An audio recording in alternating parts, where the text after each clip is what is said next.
Hi guys, welcome again to another episode of Door Gym. So magle-legs and abs workout nga tayo for today. At syempre ilalagay ko pa rin dito yung mga workout na gagawin natin. Let's go! First workout nga na ginawa natin is nag-squats tayo. At ginawa natin yan for 10 reps and 4 sets. And nga pala guys, bago kayo magsimulang mag-workout, syempre mag-warm up din muna tayo para makaiwas tayo sa injury. Next workout naman na ginawa natin is nag-deadlift naman tayo. So ganun din, ginawa din natin to for 10 reps and 4 sets. So napaka-solid nga din na workout na to guys para sa hamstrings natin. At pati na rin sa glutes natin.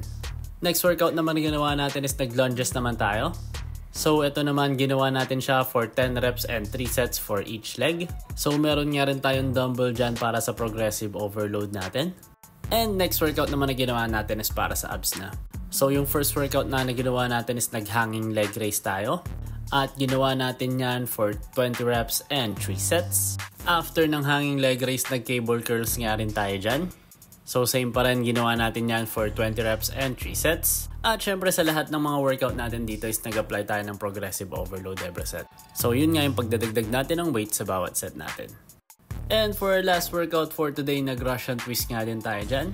At ginawa naman natin yan for 25 reps and 3 sets. So yung countings nga din na ginagawa natin tuwing nag-Russian twist tayo is every time na pupunta dun sa left side, dun natin siya binibilang. And yun na nga yung mga workout natin for today. And syempre kung kailangan nyo pa rin ng mga gym equipments para sa mga home gym nyo, check nyo lang yung Yellow Basket or yung TikTok shop ko. Or kung mga workout naman, check nyo lang yung bio ko. Follow for more. Bye-bye!